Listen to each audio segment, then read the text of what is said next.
시작. 여호와께서 그를 황무지에서 짐승이 부르짖는 광야에서 만나시고 호위하심이요 보호하심이요 자기의 눈동자같이 지키셨도다.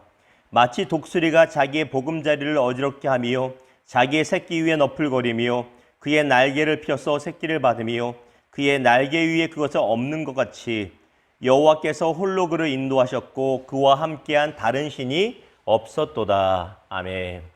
오늘 말씀을 가지고 하나님의 독수리 훈련이라는 주제와 제목으로 주의 마음을 여러분과 잠시 같이 나누기를 원합니다.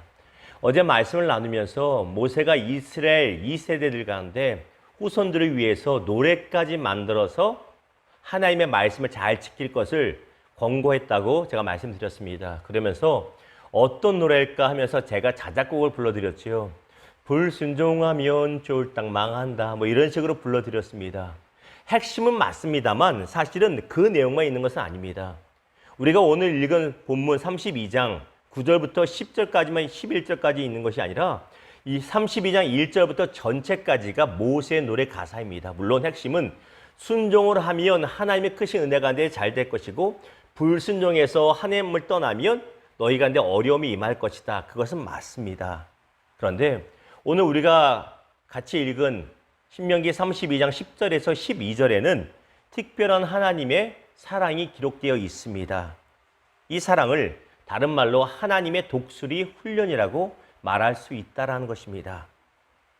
특별히 오늘 말씀은 고난을 겪고 있는 우리 이 시대의 우리 성도들, 또 특별히 더 큰 고난을 겪고 있는 애매한 고난을 겪고 있는 모든 성도들이 주시는 주의 위로의 말씀이자 합니다.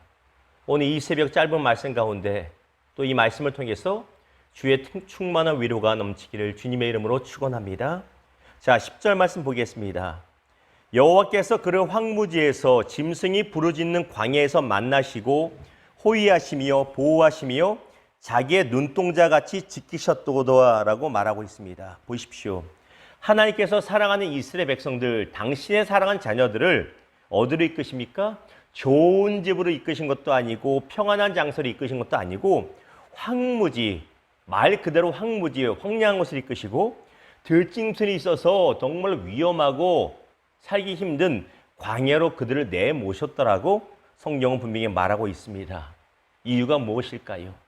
하나님이 그들을 사랑하지 않기 때문에 혼내시려고 하신 것이 아니라 강하게 연단시키시려고 그들을 정결하게 하시려고, 그리고 더 중요한 것은 하나님 없이는 광야 같은 세상을 살아갈 수 없음을 깨닫게 하시려고 하나님의 몸소 그들을 광야로 눈물 흘리며 이끄셨다는 것입니다.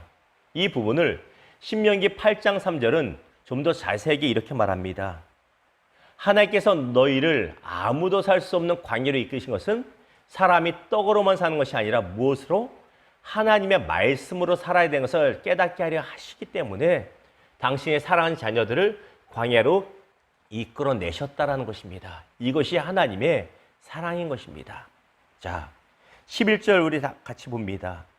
마치 독수리가 자기의 보금자리를 어지럽게 하며 자기의 새끼 위에 너풀거리며 그의 날개를 펴서 새끼를 받으며 그의 날개 위에 그것을 엎는 것 같이. 광야의 독수리의 새끼들을 훈련하는 모습을 모세는 잘 묘사하고 있습니다. 독수리는 하늘의 제왕이라고 불립니다.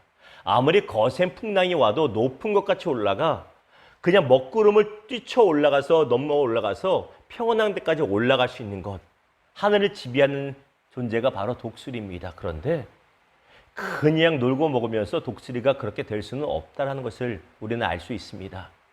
독수리들은 일반적으로 평안한 곳이 아니라 절벽에다가 둥지를 만듭니다. 그리고 잘 만들어서 독수리 새끼들이 부화되면 열심으로 먹이를 갖다 먹이면서 키웁니다. 어느 때가 되었습니다. 독수리 새끼들이 부화 내에서, 그 둥지 내에서 부화되어 평안하게 잠을 자고 꾸벅꾸벅 졸고 있을 때가 되면 어미는 날개를 펴서 오늘 말씀에 나온 것처럼 휘덕여서 막 정신없게 해서 둥지를 망가뜨려 버립니다. 그러면 어쩔 수 없이 새끼들이 절벽 아래로 떨어지게 되죠. 떨어지게 될 때 죽기 싫다고 날갯을 막 하게 됩니다. 그럼에도 불구하고 날아본 적이 없기 때문에 계속 떨어지는 것 같습니다. 그때 어미가 쏜살같이 날아와서 그 날개로서 새끼들을 받아서 다시 올려서 둥지에 놔두고 또 때가 되면 또 둥지를 엉망진창 만들어서 또 떨어져 날개짓을 훈련시키는 것입니다. 이 과정을 끊임없이 반복하면서 독수리는 하늘의 제왕으로 거듭난다는 것입니다. 만일 이런 어미 독수리의 모진 사랑의 훈련이 없다면 독수리는 독수리가 아니라 병아리로 남을 수밖에 없다는 것입니다. 어찌 보면 참으로 모진 사랑입니다. 그런데 이 모진 사랑이 바로 우리를 향하신 하나님 아버지의 사랑이기도 하다라는 것입니다. 하나님은 우리를 광야로 내모시고 이끄셔서 그 가운데서 하나님 보시기에 정결하고 아름다운 그릇으로 만들어 가시고 하나님의 말씀 없이는 살 수 없는 존재인 것을 분명하게 우리로 하여금 새기게 하시기 원하신다는 것입니다. 사랑하는 성도 여러분, 하나님의 독수리 훈련한 데 계십니까? 이 훈련한 데 낙심하지 마시고 하나님의 큰 사랑을 체험하고 깨달고 위로받으시기를 주님의 이름으로 축원합니다. 말씀을 맺겠습니다. 목사가 개인적으로 최근에 사무엘상을 통독하고 있습니다. 성경 통독을 쭉 하면서 너무나 참 신기하고 재미있고 또 은혜가 되는 것은 하나님께서 다윗이라고 하는 한 사람을 얼마나 독수리 훈련을 시키시고 보호하시는지 그것이 때로는 이해가 되지 않으면서도 그 안에 담겨진 하나님의 모진 사랑 안에 담겨진 깊은 의미를 볼 때 너무나 은혜가 되고 위로가 되는 것입니다. 보십시오.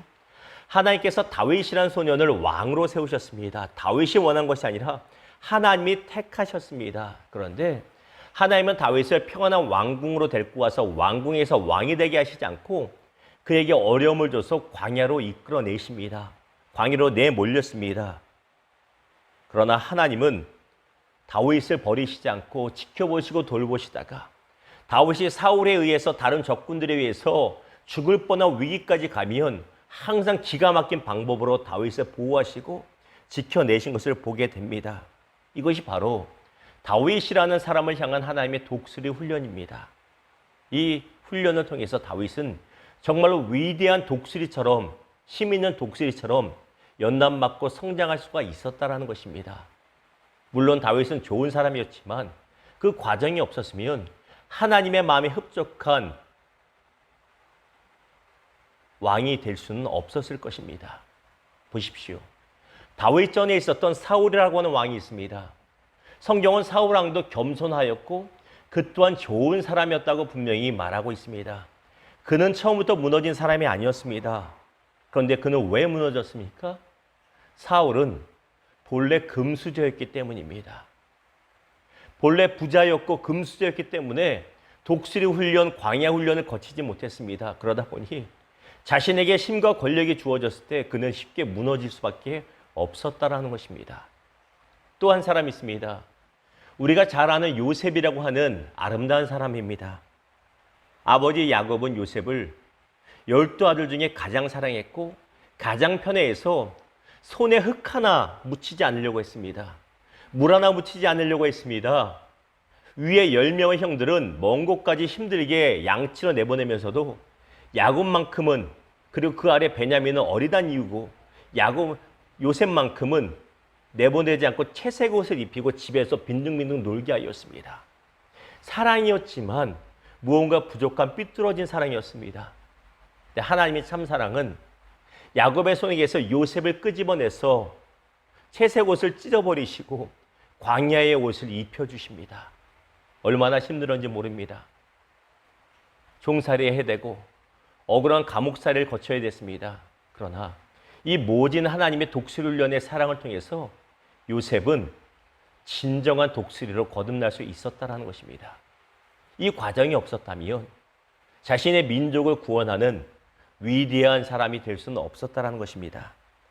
사랑하는 성도 여러분, 혹시 여러분의 삶이 지금 광야 학교에 계신 것 같습니까? 내게 특별한 죄가 없고 이유를 모르겠는데 고난 가운데 계십니까? 그렇다면 이 말씀 가운데 위로가 되기를 축원합니다. 여러분이 광야 가운데 이유 없이 있다면 여러분은 하나님께 선택받은 존재라는 것입니다. 이 사실이 저와 여러분에게 큰 위로가 되기를 주님의 이름으로 축원합니다.